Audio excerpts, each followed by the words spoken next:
તો હવે આપણે વાત કરીશું વિદ્યુત પાવર વિશે. આપણે શરૂઆતમાં વિદ્યુત પ્રવાહની તાપીય અસરોમાં આપણે જોયું હતું કે પાવર એટલે શું, બરાબર. પણ આપણે જો વિદ્યુત પાવરને કોઈ ચોક્કસ રીતે વ્યાખ્યાયિત કરવો હોય તો કહી શકાય કે વિદ્યુત પરિપથમાં વપરાતી અથવા તો વ્યય થતી જે ઉર્જા હોય છે એ ઉર્જાનો જે દર છે તેને આપણે પાવર તરીકે ઓળખીએ છીએ. તો સૌપ્રથમ તો આપણે એની વ્યાખ્યા જોઈએ કે વિદ્યુત પાવરને આપણે કઈ રીતે વ્યાખ્યાયિત કરી શકાય. તો કહી શકાય કે વિદ્યુત પરિપથમાં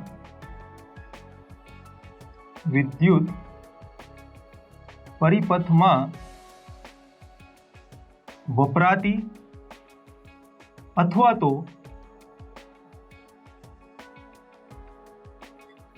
વ્યય થતી ઉર્જાના દરને વિદ્યુત પાવર કહે છે. તો આ એક વિદ્યુત પાવરની એક ચોક્કસ વ્યાખ્યા થઈ કે પરિપથમાં વપરાતી અથવા તો વ્યય થતી ઉર્જાનો જે દર છે એટલે કે કેટલા સમયમાં કેટલી ઉર્જા વપરાય છે અથવા તો કેટલી ઉર્જાનો વ્યય થાય છે. તો આ રીતે આપણે વિદ્યુત પાવરને વ્યાખ્યાયિત કરી શકીએ છીએ. હવે આ વ્યાખ્યા પરથી આપણે જો વિદ્યુત પાવરનું સૂત્ર લખવું હોય તો વિદ્યુત પાવરને આપણે P વડે દર્શાવીએ છીએ. તો કહી શકાય કે P = V ગુણાકારમાં I, જ્યાં V જે છે એ V થશે તમારો વિદ્યુત સ્થિતિમાનનો તફાવત અને I છે એ થશે વિદ્યુત પ્રવાહ. એટલે કે પરિપથમાં જે વિદ્યુત સ્થિતિમાનનો તફાવત આપેલો હોય તેને આપણે V થી દર્શાવીશું અને પરિપથમાંથી જે વહેતો વિદ્યુત પ્રવાહ હશે તેને આપણે I વડે દર્શાવીશું, બરાબર. હવે આ જ સમીકરણમાં પહેલા તો આ સમીકરણને આપણે સમીકરણ નંબર 1 કહી દઈએ. તો આ જ સમીકરણમાં આપણે ઓહમનો નિયમ લગાડીએ તો ઓહમના નિયમ પરથી આપણે ખબર છે કે જો અવરોધીય પરિપથ હશે એટલે કે પરિપથમાં એક જ અવરોધ જોડેલો હશે, આપણે એવું કહીએ કે R મૂલ્યનો અવરોધ જોડેલો છે, તો એમાં આપણે ઓહમનો નિયમ લગાડશું તો ત્યારે આપણે કહી શકીએ છીએ કે V = IR, બરાબર. ઓહમના નિયમ પરથી આપણે કહી શકાય કે V = IR. તો સમીકરણ 1 માં V ની જગ્યાએ આપણે I અને R મૂકશું તો તમારા પાવરનું વિદ્યુત પાવરનું એક બીજું સમીકરણ આપણે કહી શકાય કે ઉત્પન્ન થઈ શકશે. તો અહીંયા આપણે લખીએ કે ઓહમના નિયમ પરથી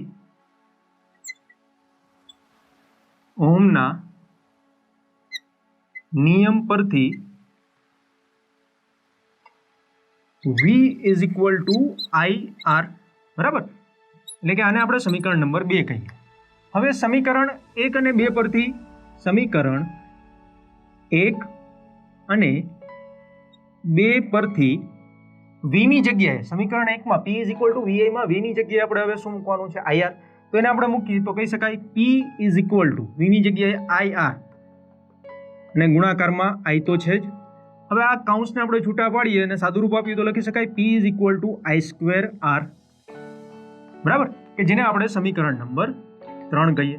તો પાવરનું આ બીજું સમીકરણ થઈ જશે કે P = I²R વડે પણ તમે પરિપથમાંથી કહી શકાય કે જે ઉત્પન્ન થતો અથવા પરિપથને અપાતો વિદ્યુત પાવર કેટલો છે એ આપણે શોધી શકીએ છીએ.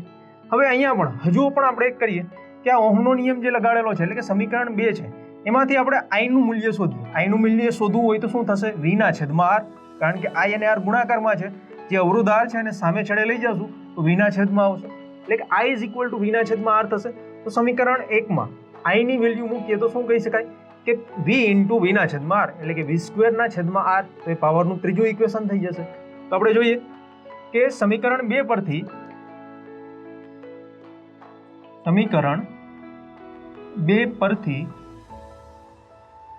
I = V/R, બરાબર. અને આ કિંમત સમીકરણ 1 માં મૂકતા તો સમીકરણ 1 માં શું હતું આપણું? P = VI. તો પહેલા લખીએ P = VI અને I ની જગ્યાએ આપણે મૂકવાનું છે V/R. તો V ગુણાકારમાં V/R એટલે કે આ બંનેનો ગુણાકાર કરીએ તો પાવરનું સૂત્ર મળશે P = V²/R, જેને આપણે સમીકરણ નંબર 4 કહીએ, બરાબર. તો પાવરને આવા 3 અલગ અલગ ઇક્વેશન વડે તમે શોધી શકો છો. ફરીથી એક વખત પહેલું ઇક્વેશન શું હતું કે અહીંયા આપણે બતાવીએ કે P = VI એ પહેલું ઇક્વેશન થશે, P = I²R એ પાવરનું બીજું ઇક્વેશન થશે અને P = V²/R જે પાવરનું આપણે ત્રીજું ઇક્વેશન કહી શકીએ છીએ. એટલે કે આવી અલગ અલગ 3 સૂત્રો દ્વારા 3 રીતો દ્વારા તમે પાવરનું મૂલ્ય છે એ શોધી શકો છો, બરાબર. હવે આપણે વિદ્યુત પાવર જે છે એના એસઆઈ એકમની વાત કરીએ તો વિદ્યુત પાવરનું એસઆઈ એકમ છે એ વોટ છે. તો આપણે લખીએ અહીંયા કે વિદ્યુત પાવરનું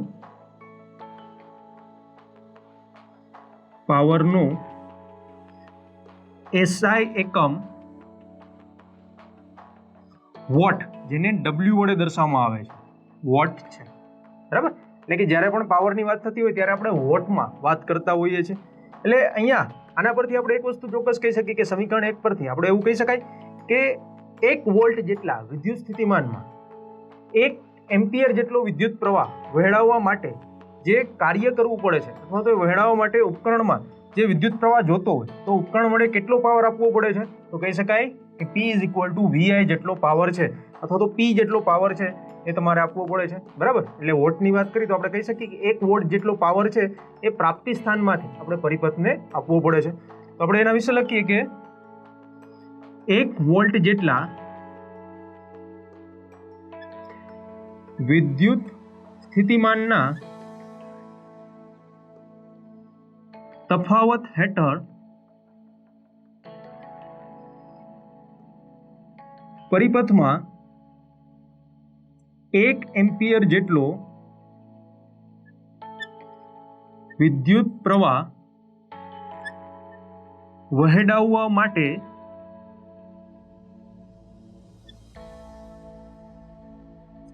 એક વોટ જેટલો પાવર ખર્ચ કરવો પડે છે. એટલે કે P = VI સૂત્ર પરથી જ આપણે એ વસ્તુ કીધી કે 1 વોલ્ટ જેટલો વિદ્યુત સ્થિતિમાન હોય અને 1 એમ્પિયર જેટલો વિદ્યુત પ્રવાહ આપણે પરિપથમાંથી પસાર કરવો હોય તો પ્રાપ્તિ સ્થાનમાંથી તમારે 1 વોટ જેટલો પાવર જે છે એ પાવરને ખર્ચવો પડે છે, બરાબર. અને આ જ વસ્તુ આપણે સમીકરણ 1 પરથી કહી શકાય કે 1 વોટ = 1 વોલ્ટેજ ગુણાકારમાં 1 એમ્પિયર. અહીંયા આપણે સામાન્ય રીતે કંઈ જ નથી કર્યું. સમીકરણ 1 માં શું કીધું કે P ની જગ્યાએ 1 વોટ લખી દીધું. એટલે 1 વોટ પાવર એટલે કેટલા થાય? તો 1 વોલ્ટેજ ગુણાકારમાં 1 એમ્પિયર, બરાબર. એટલે કે 1 વોલ્ટેજ ગુણાકારમાં 1 એમ્પિયર. એટલે આપણે કહી શકીએ કે જે પાવર છે એનો બીજો એકમ વોલ્ટ એમ્પિયર વડે પણ દર્શાવવામાં આવે છે. તો આપણે અહીંયા લખીએ કે પાવરને અથવા તો પાવરનો બીજો એકમ VA, V એટલે કે V for volt and A for ampere, એટલે કે VA વડે અથવા તો VA છે. એટલે પાવરનો એક એકમ આપણે જોયો વોટ છે અને બીજો એકમ કયો છે? VA છે, બરાબર. આ સિવાય આપણે જો વાત કરીએ તો પાવર જે છે એ પાવરના આ તો નાના એકમો કહેવાય. એટલે કે આ તો ખાલી આપણે વોટમાં વાત કરી, પણ આપણે ઘર વપરાશમાં વાત કરીએ અથવા તો ઉદ્યોગોમાં વાત કરીએ તો પાવરનો મોટો એકમ ઉપયોગમાં લેવાય છે જેને આપણે કિલોવોટ તરીકે જોઈએ છીએ. આપણે વિદ્યુત પ્રવાહના મોટા એકમની વાત કરતા હતા તો કહી શકાય કે વિદ્યુત પાવરનો મોટો એકમ કિલોવોટ અને આપણે લખી શકીએ કિલો વોટ છે. એટલે કે વિદ્યુત પાવરનો મોટો એકમ આપણે વાપરવો હોય તો કિલોવોટમાં તમે વાપરી શકો છો. તો હવે આપણે વોટ અને કિલોવોટ વચ્ચેનો સંબંધ પણ ખબર હોવો જોઈએ. તો કહી શકાય કે 1 કિલોવોટ = 1000 વોટ, બરાબર. એટલે કે 1000 વોટ જ્યારે થાય ત્યારે 1 કિલોવોટ થયું, એ રીતે આપણે કહી શકીએ. હવે આ જો વિદ્યુત પાવરને આપણે વિદ્યુત ઉર્જા સાથે સાંકળીએ તો આપણે ખબર છે કે વિદ્યુત ઉર્જા એટલે વિદ્યુત પાવર અને સમયનો ગુણાકાર, બરાબર ને. તો આપણે લખી શકીએ કે વિદ્યુત પાવર અથવા તો વિદ્યુત ઉર્જા એ વિદ્યુત પાવર અને સમયનો ગુણાકાર છે. એટલે કે વિદ્યુત પાવરને આપણે જો નાના એકમની વાત કરીએ તો વોટ વડે દર્શાવીએ છીએ અને સમયને આપણે જો કલાકમાં દર્શાવીએ તો વિદ્યુત ઉર્જાનો એકમ થશે વોટ અવર, બરાબર. તો આપણે કહી શકીએ કે વિદ્યુત ઉર્જાનો એકમ અથવા તો વિદ્યુત ઉર્જાને વોટ અવર એટલે કે WH વડે દર્શાવવામાં આવે છે. અને અહીંયા પણ WH એટલે કે વોટ અવર એ પણ નાનો એકમ છે, પણ કિલોવોટ અવર તો KWH વડે પણ આપણે એને દર્શાવીએ છીએ. જો મોટા એકમની આપણે વાત કરવી હોય તો એને આપણે કિલોવોટ અવર વડે દર્શાવીએ છીએ, બરાબર. તો આ 1 વોટ અવરનો મતલબ શું થાય? તો આપણે કહી શકીએ કે જ્યારે 1 વોટ પાવર 1 કલાક સુધી આપવામાં આવે ત્યારે ઉત્પન્ન થતી વિદ્યુત ઉર્જા 1 વોટ અવર જેટલી છે એવું આપણે કહી શકીએ. તો આપણે અહીંયા નીચે લખીએ કે જ્યારે 1 વોટ જેટલો પાવર 1 કલાક સુધી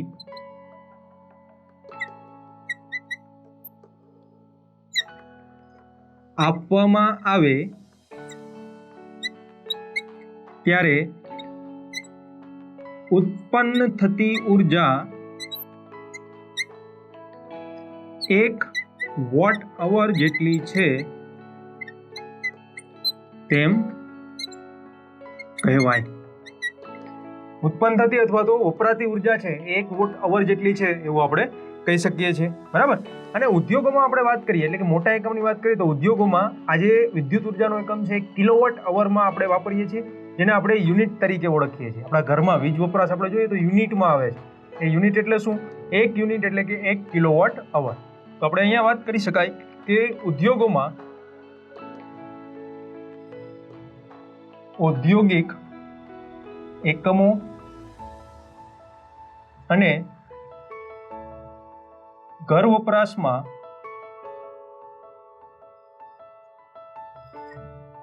વિદ્યુત ઉર્જા કિલોવોટ અવરમાં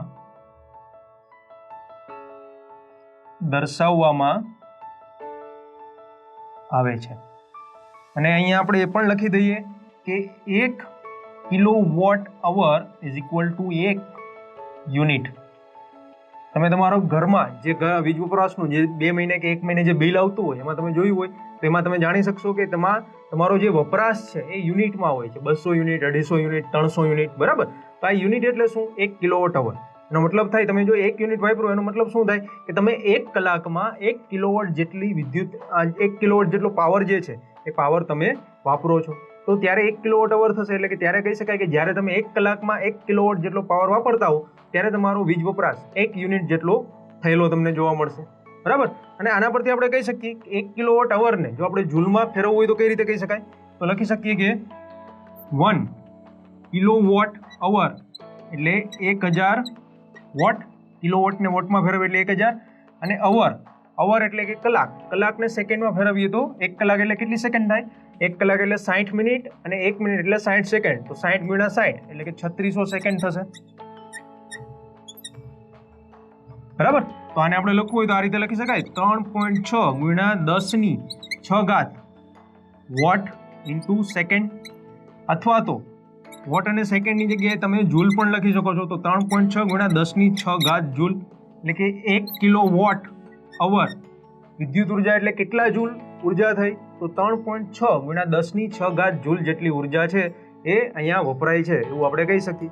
તો અહીંયા આપણે વિદ્યુત પાવર વિશે વાત કરી. એના અલગ અલગ 3 પ્રકારના સૂત્રો જોયા કે જે ઓહમના નિયમ પરથી અને કહી શકાય કે વિદ્યુત પ્રવાહની તાપીય અસર એટલે કે જૂલના નિયમ પરથી આપણે શોધ્યું. બરાબર. P is equal two VI, P is equal two I²R અને P is equal two V²/R. અને ત્યારબાદ એના પરથી આપણે વિદ્યુત ઉર્જા એ શું છે અને વિદ્યુત ઉર્જાનો એકમ જે વોટ અવર અથવા તો કિલોવોટ અવરમાં વપરાય આપણે લઈ શકીએ છીએ તેના વિશે વાત કરી. અને આપણે એ પણ જોયું કે 1 કિલોવોટ અવર એટલે 1 યુનિટ છે જે સામાન્ય રીતે આપણે ઘર વપરાશમાં જે વીજ બિલ આવે છે એ યુનિટમાં આપણે જોઈએ છીએ. એનો મતલબ થશે 1 કિલોવોટ અવર. અને આ જ 1 કિલોવોટ અવરને જો આપણે જૂલમાં ફેરવવું હોય તો આપણે કહી શકીએ 1 કિલોવોટ અવર એટલે કે 3.6 ગુણ્યા 10⁶ જૂલ જેટલી વિદ્યુત ઉર્જા છે એનો વપરાશ થતો હોય એવું કહી શકીએ.